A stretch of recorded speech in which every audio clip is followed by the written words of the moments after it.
ये असल में देखें, ये इस कोई शक नहीं है कि 9th of November 1947 को हिंदुस्तान ने against all the international law and the norms and principles of international law, उसने अपनी फौज भेज दी वहाँ और took over the physical possession of the junagarh state territories. उसने ये हरकत करी तो कोई सोच भी नहीं सकता था, बिकॉज ये तो कोई कानून ही ऐसा नहीं था उस ज़माने का जो बंटवारे हुए हिंदुस्तान के, जो तकसीम हिंद हुई, वो सारा एक लॉ के तहत हुई.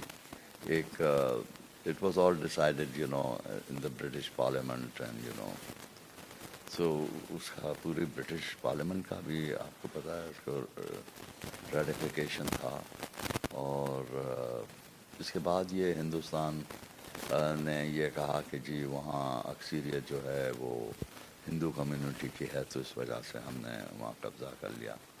तो अगर जो हिंदुस्तान ये बात करता है तो फिर डबल स्टैंडर्ड्स नहीं करने चाहिए हिंदुस्तान को, क्योंकि आप देखेंगे फिर कश्मीर में क्या कर रहा है. और अगर जो ये हिंदू मेजॉरिटी की बात करता है तो हिंदू आप देखें ऐसी कई रियासतें थीं कि जिसके ऊपर जो उनका सॉवरेन रूलर जो था, राजा महाराजा जो था, वो सिख था या हिंदू था, मगर वहाँ जो अक्सरियत थी वो मुसलमानों की थी. तो ये था कि फिर उसकी भी फिर हम बात करें तो फिर वो भी एक पूरा पेंडोरा बॉक्स खुल जाएगा, समझे ना. और तो इस तरह की इसने ये जो बात करी, ये कोई समझ में आने वाली बात नहीं है कि, तो क्योंकि foreign affairs are with Pakistan and of course I try to help my country in every possible way, and Junagarh is an issue and it concerns me, so that's why I'm going along with this. तो यह है कि मगर क्योंकि foreign affairs उस वक़्त तो sir Zafarullah जो थे वो पाकिस्तान के फॉरेन मिनिस्टर थे, तो वो ये लेके गए और ये यूनाइटेड नेशंस के अंदर इनने ये दाखिल करा है वहाँ. तो यह है कि जहाँ कश्मीर का है उसके साथ जूनागढ़ की भी बात हुई है कि, तो फिर एक ज़माने में मेरे ख्याल से 1948 में ऐसा कुछ सिक्योरिटी काउंसिल ने रूलिंग भी दी थी इसके ऊपर. उन्होंने ये कहा था कि क्योंकि matter of Kashmir is pertaining to the security of the region, तो हम पहले कश्मीर देखेंगे. मगर नाउ 70-75 ईयर्स ऑन, अब क्या कितने रेजोल्यूशंस आए यूनाइटेड नेशंस के जो इंडिया उसको एक्सेप्ट करने के लिए तैयार नहीं है. तो हिंदुस्तान जो चाह रहा है वो कर रहा है.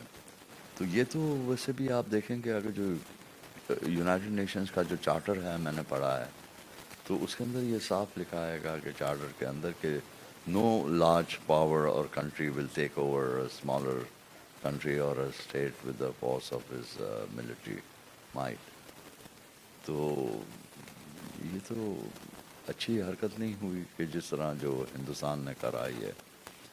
तो हम तो लेके चलेंगे इस इशू को, क्योंकि एक्सेशन जूनागढ़ का तो था वो पाकिस्तान का था, and very rightly so, because जो राइट ऑफ चॉइस जो मिला था वो सारे सॉवरेन रूलर्स के पास था कि whether they want to accede to the dominions of Hindustan or dominions of Pakistan, or whether to remain independent, जैसा उनने हैदराबाद दक्कन ने रहने की कोशिश करी.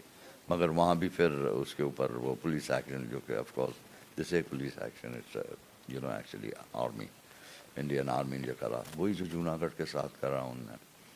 तो आज आप देखें कि कश्मीर के अंदर क्या हो रहा है. सो यह है कि Junagadh is in light of international law is a very very legal and a very powerful issue, और हम इसी तरह इसको लेके चलेंगे इंशाल्लाह.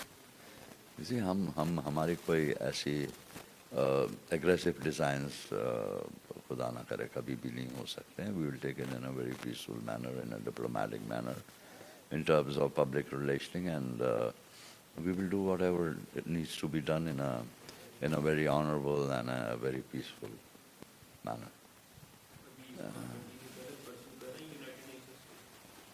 Yes, बिल्कुल वो है. I don't think the time right now is correct to pursue it in the United Nations. But yes, that time will come soon.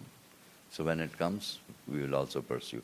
but there is a lot of other work جو ہے that needs to be done. بہت زیادہ کام ہمارے کرنا ہے گا دوسری چیزوں پر before you know we proceed.